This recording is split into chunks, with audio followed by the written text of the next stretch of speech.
Good morning, class.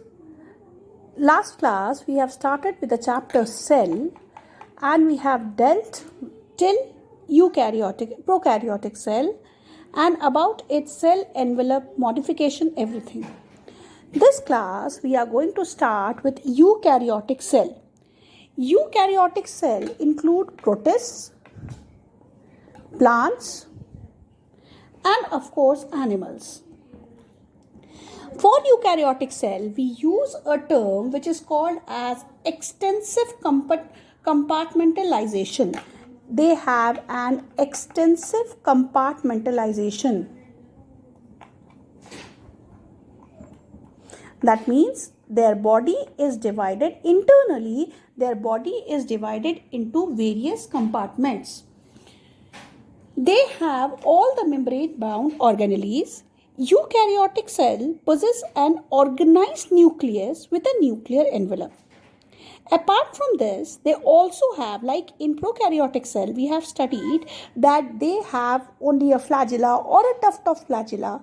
But in case of eukaryotic cell, they have a complex locomotory organ and a complex cytoskeleton structure. What is the cytoskeleton structure? The outer skeleton, the cell skeleton is very complex and it is made up of protein. It is a proteinous thread-like structure which connects membranous organelles.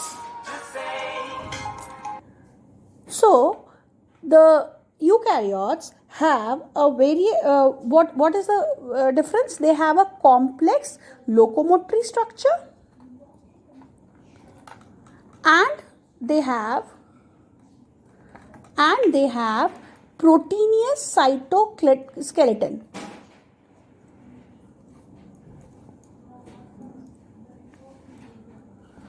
Am I clear? Now, their genetic material, in case of eukaryotes, we have studied that they have a single RNA or a single strand of DNA. But here, they have an organized chromosomal structure. This we have studied in class 10th also, that they have an organized chromosomal structure which are present inside the nucleus because they have a nuclear membrane also. Apart from these, all eukaryotes are not identical. If we talk about, they are not identical. If we talk about prokaryotes, they are identical, but eukaryotes are not identical, and this we have discussed earlier also, because plant cell is entirely different from animal cell. There are few structures which are present in plant cells like plastids. Then we have centrally located vacuole. But in case of animal cell, the vacuole is small, scattered. Plastids are not present in the animal cell. So all these structures are different. So if I say eukaryotic cells are not identical into each other. Another thing, you need to know how to draw a plant and a animal cell in detail. Diagram should be in detail. So please practice drawing plant and animal cell. Now let's start about the structure of a eukaryotic cell. The first structure which comes as cell membrane, though the first structure should be cell wall, but first we will discuss about cell membrane because it is common to both plant and animal cell. If we talk about cell membrane, then the study of cell membrane became easier because when the electron microscope came into being by the discovery of electron microscope. Various studies were made, but finally the structure which we study now, the most accepted structure is the bilayer structure. What is this bilayer structure? Bi means two and layer means two layers are present. It is a bilayer structure. It is a bilayer structure. What is a bilayer? The lipids are arranged in bilayer. The cell membrane is basically composed of lipids which are arranged in two layers. That is why it is called as bilayer. Now, in lipids, we have two heads. two heads, two parts. One is the head part and the other one is the tail part. But we don't call it as tail. We call it as polar head and non-polar head. Non-polar. What is polar and non-polar? Or we can also call it as hydrophobic and hydrophilic end. Polar end is the hydrophilic end, that means which allows water to come inside, whereas the non-polar end is the hydrophobic tail, which is inside the inner part, which ensures that the saturated hydrocarbons are protected. The hydrocarbons which are present inside the cell do not move out, they do not leave, the moisture does not leave the cell, and it maintains the turgidity of the cell. Apart from this, the lipid which is present, I am telling you the cell membrane is made up of lipid. This lipid is nothing but it is phosphoglyceride. Lipid along with phosphate group, that is phosphoglycerides. Right? Then further investigations came into being, and we came to know that along with lipids, there are proteins and carbohydrates also present in this layer. I am talking about a eukaryotic cell. That means the cell membrane of all, whether it is plant, whether it is animal, whether it is a fungi or any eukaryote, for that protist, any eukaryote, they will have this same similar structure. Then the ratio of protein and lipids varies from different types of cell. For example, in erythrocyte, that is a RBC, there is 52% of protein and 40% of lipid. Because there we can extract from the RBCs, we can extract this, so it is easier. Then slowly we came to know that proteins lie on the surface of the membrane.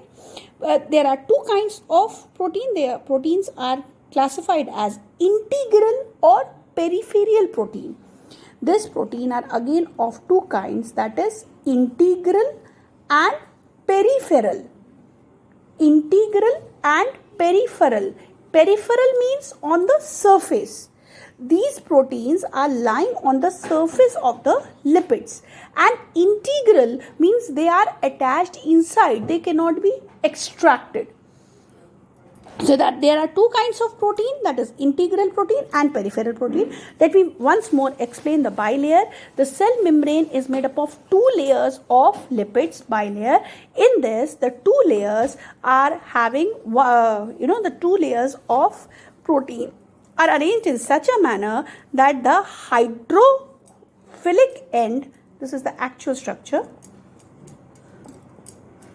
this is the hydrophilic structure, and this is the hydrophobic part. The hydrophilic structure is outer side and hydrophobic structure is the inner side. The tailor part is the hydrophobic structure. Apart from this, there are protein present. On the outer part, we have the peripheral protein, and on the inner part we have the integral protein. Right? There are two kinds of protein. This integral protein can be totally inside the cell or can be a bit outside, lying outside or inside. It is partial or complete. Then after further discoveries, we came to know that there is one more structure which can be accepted, and that is widely accepted apart from this, that is the fluid mosaic model. Fluid mosaic model. This model was given by Singer and Nicholson.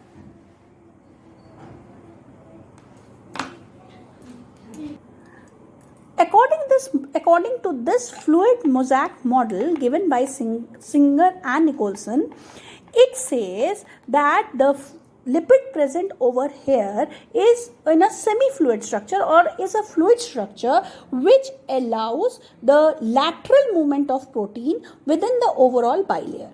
The protein can move here and there. This ability to move within the membrane is measured as its fluidity. The proteins are able to move within the bilayer, and that is why we call it as a fluid structure, because there is a movement inside it. The fluid nature of the membrane is also important because of the functions like cell growth, formation of intercellular junctions, secretion, endocytosis, cell division. So if there is no movement, if it is a solid structure, then it cannot grow. One of the important functions of plasma membrane, we have studied that it is selectively permeable. That means it allows particles to move in and out. Here we are going to study that this plasma membrane is selective because it allows all three kinds of movement. One is the passive transport, that is diffusion. Other is the osmosis, semi-permeable, and when there are certain things which cannot move without energy, then it can also give the active transport. So many molecules can briefly, but they do not require any energy. They are passive, that is the neutral solutes move by passive transport, whereas polar molecules cannot pass through non-polar lipid bilayer, so they require a carrier protein for their transport.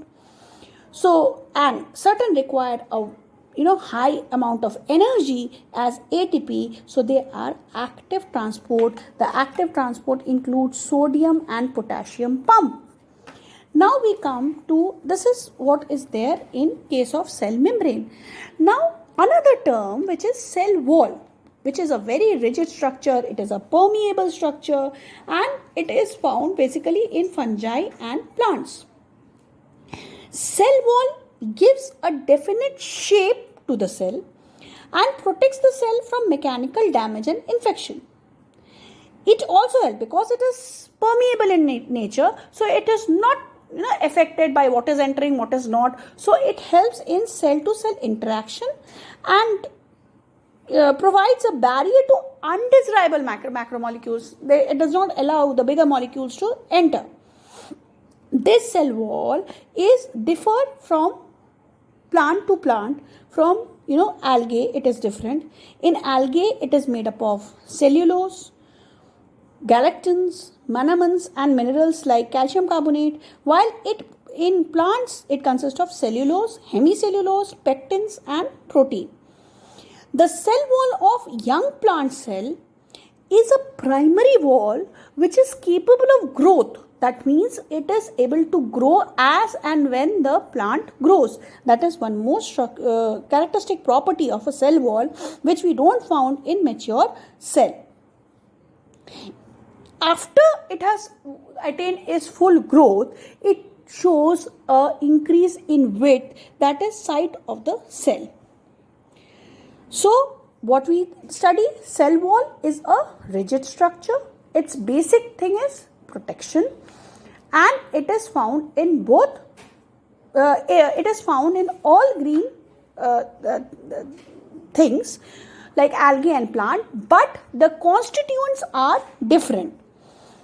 In algae, the cell wall is made up of monomers, minerals, galactans, and cellulose, whereas in plant it is made of cellulose, hemicellulose, protein, and